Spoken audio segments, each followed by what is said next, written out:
Lagos. This is the program that tells you everything exciting about Lagos and where you get first-hand information about the city you love.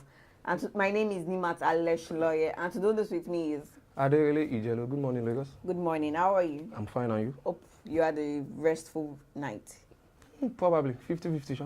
Well, Let me put it down. Good. Okay, so now the NLC wants a fair share.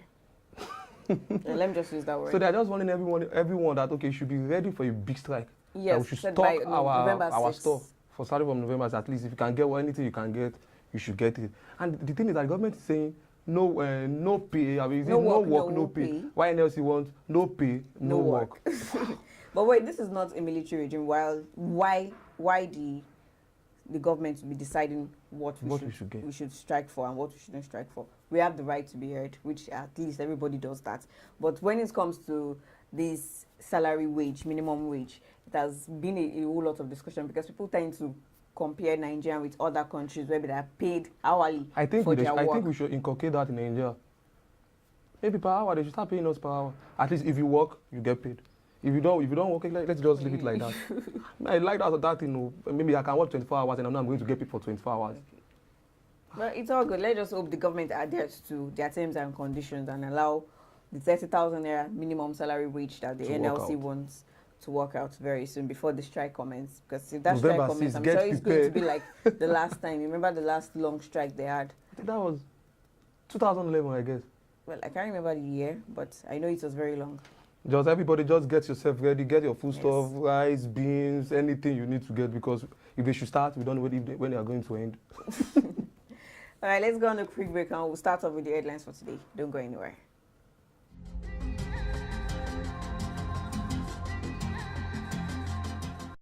Welcome back. For the headlines for today, we'll be starting off with Punch newspaper. Ogun APC, women threatens naked protest in Abuja over Akinlade. Breaking, missing general. Police declare village head. 7 others wanted. Something is... Where did they put the general? Ogun compensates landowners with 200 million naira. Appeal court voids arrest warrant issued against INEC chairman. Wow, it's interesting. On the Vanguard newspaper this morning, explosion. Abia government wants residents to shun pipeline areas. That is, everybody should stop going to the pipeline, to vandalizing the pipeline. Also, sack NHIS executive secretary, now Labour tells Buhari. That is, Labour is telling Buhari to sack the NHIS secretary.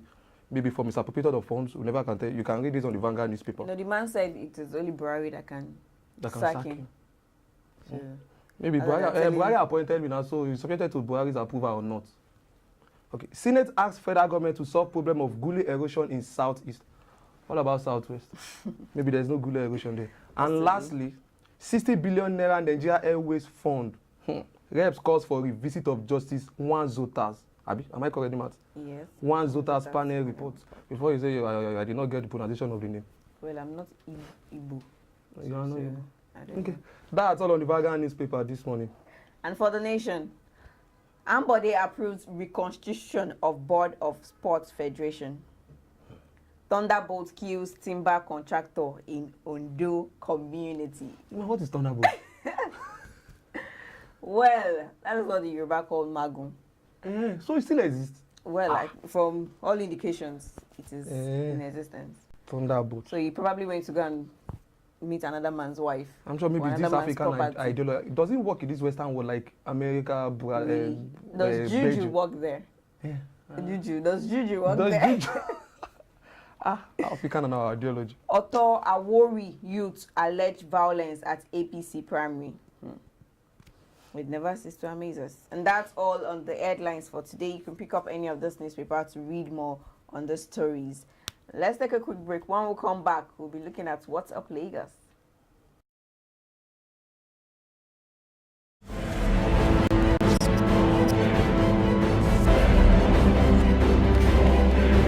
Hello, people. Welcome back to the What's Up Lagos segment, where we'll tell you everything about Lagos.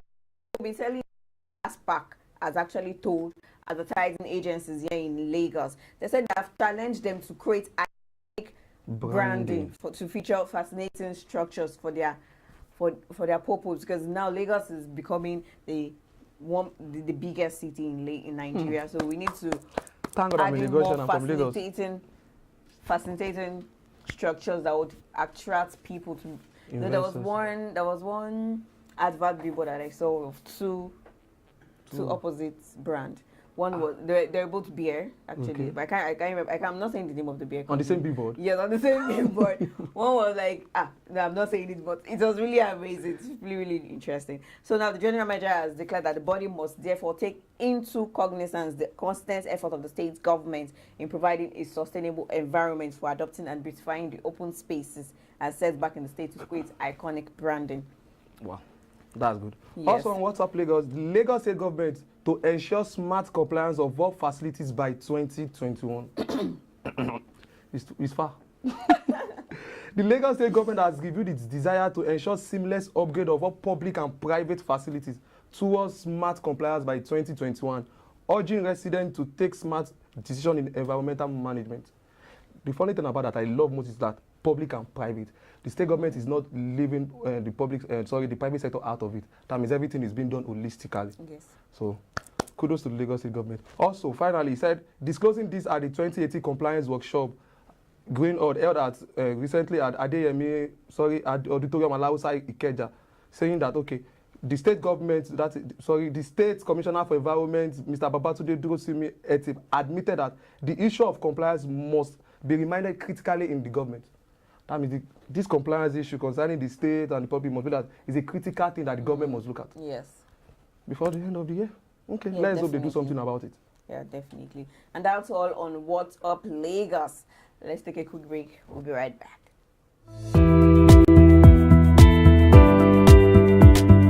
Welcome to Decision 2019. I'm Aderele Idelu.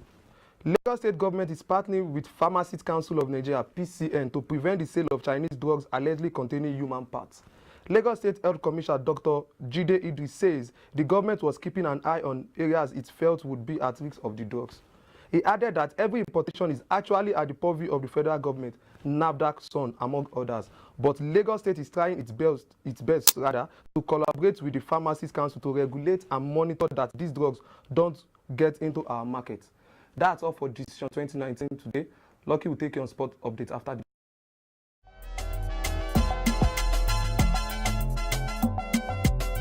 Good morning. My name is Lucky Odion, and I'll be taking you through the sporting updates on Good Morning Lagos.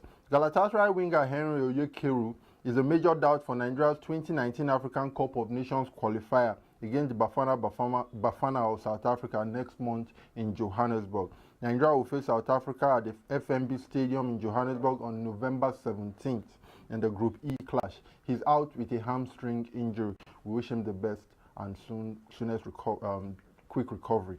Enyimba have been knocked out of the CAF Confederations Cup following a 2-1 defeat to Morocco's Raja Casablanca in the second leg of their semi-final fixture at the Complex Sportif Mohammed V Stadium in Casablanca on Monday night.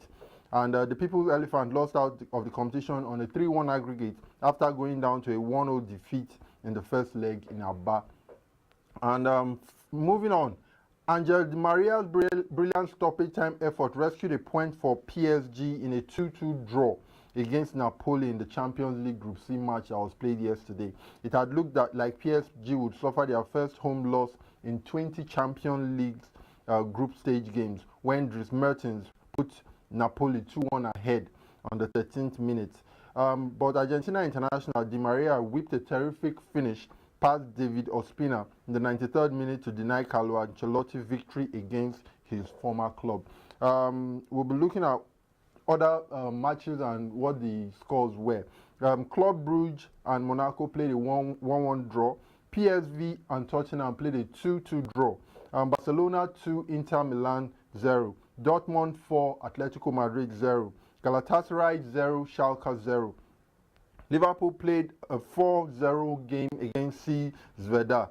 Lokomotiv Moscow 1, FC Porto 3. And PSG 2, Napoli 2. That's the sports roundup for today on Good Morning Lagos. We'll be looking at how the weather is saying today. I'll be right back.